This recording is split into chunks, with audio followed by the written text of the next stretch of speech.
안녕하세요. 블랙스톤 H입니다. 혹시 이런 생각 해보신 적 없으세요?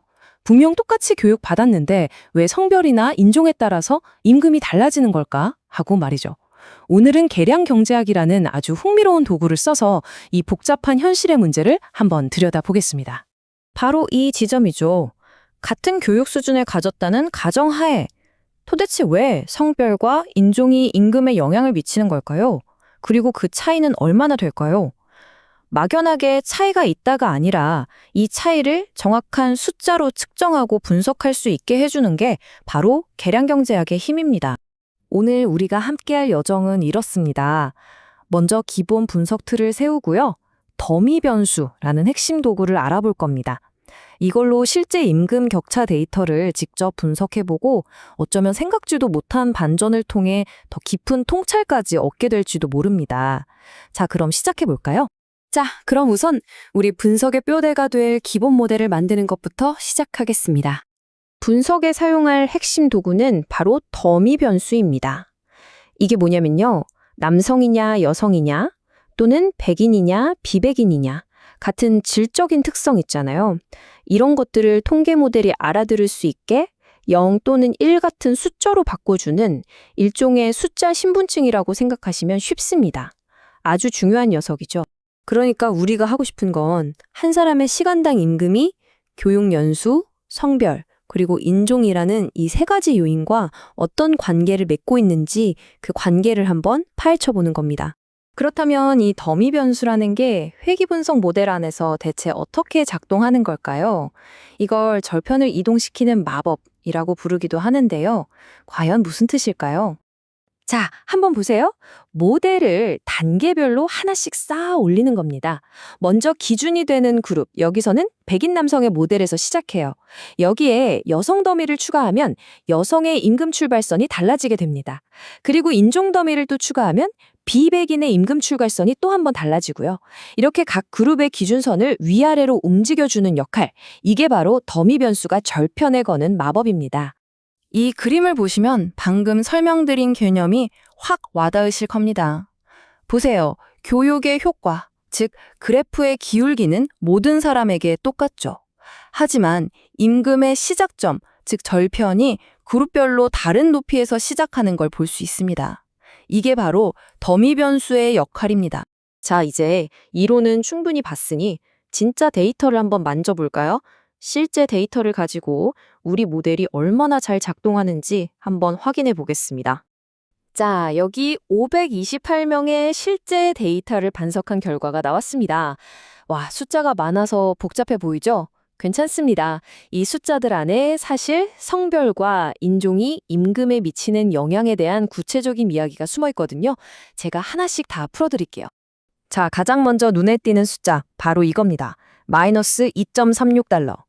이게 뭘 의미하냐면요. 다른 모든 조건이 똑같을 때 평균적으로 여성이 남성보다 시간당 2.36달러, 우리 돈으로 약 3,000원 정도를 덜 번다는 뜻입니다.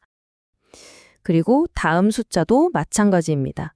우리 모델에 따르면 다른 조건이 같을 때 비백인은 백인보다 시간당 1.73달러를 덜 버는 것으로 나타났습니다. 반면에 긍정적인 효과도 있죠. 교육이라는 변수를 보면 교육을 1년 더 받을 때마다 시간당 임금이 평균적으로 80센트씩 오르는 것으로 나타났습니다. 그런데 말이죠. 세상이 정말 이렇게 단순하게 딱 떨어질까요?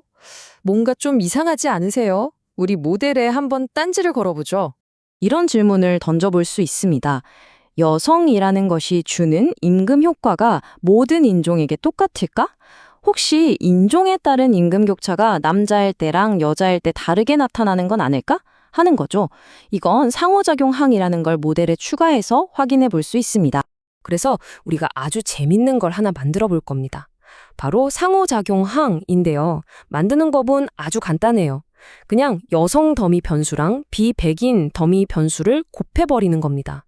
그럼 여성이면서 동시에 비백인인 사람에게만 적용되는 특별한 효과, 즉 베타4를 측정할 수 있게 되는 거죠. 자, 이제 결전의 시간입니다. 과연 이렇게 더 복잡해진 우리 모델이 더 똑똑해졌을까요? 데이터한테 직접 물어보죠. 결과가 나왔습니다. 여기서 우리가 딱 하나만 보면 돼요. 바로 새로 추가한 저 상호작용항이 통계적으로 유의미한가 아닌가.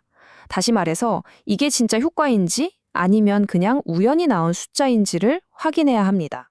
데이터를 보니까 개수는 플러스 값이 나왔네요. 비백인 여성에게 뭔가 추가적인 효과가 있는 것처럼 보이긴 하는데 문제는 P 값입니다. 이 값이 너무 높아요. 통계학적으로 이건 신뢰할 수 없다, 그냥 우연일 가능성이 크다는 신호거든요. 그래서 아쉽지만 현재 데이터로는 인종 간 임금 격차는 성별에 따라 다르다라고 자신 있게 말하기는 힘든 거죠. 그러니까 결론은 이겁니다. 괜히 모델을 더 복잡하게 만들었지만 딱히 설명력이 더 좋아지진 않았다는 거죠. 이럴 땐, 굳이 복잡한 길로 갈 필요 없이 더 단순한 모델을 선택하는 것이 현명한 판단입니다. 자, 오늘 정말 많은 걸 살펴봤는데요. 여러분 머릿속에 쏙쏙 들어오게 핵심만 딱 정리해드릴게요. 오늘 배운 것 이것만 기억하세요. 첫째, 더미 변수를 쓰면 성별이나 인종 같은 질적 데이터도 분석할 수 있다. 둘째, 가범 모델은 효과가 일정하다고 보는 거고 상호작용 모델은 효과가 서로 다를 수 있다고 보는 거다. 셋째, 둘 중 뭘 고를지는 통계적 유의성을 보고 판단해야 한다. 그리고 마지막으로 언제나 데이터를 가장 잘 설명하는 가장 단순한 모델이 최고다. 이럴 때 딱 맞는 아주 유명한 말이 있죠. 통계학자 조지 박스가 한 말인데요. 모든 모델은 틀렸다. 하지만 어떤 모델은 유용하다. 맞습니다. 우리의 목표는 완벽한 모델을 찾는 게 아니라 현실을 이해하는 데 도움이 되는 유용한 모델을 찾는 겁니다. 자, 이제 여러분 차례입니다. 오늘 배운 이 강력한 분석 도구를 여러분이 관심 있는 분야에 한번 적용해 보면 어떨까요? 아마 생각지도 못했던 새롭고 더 깊이 있는 질문들을 던져볼 수 있을 겁니다. 오늘 이야기는 여기까지입니다. 들어주셔서 감사합니다.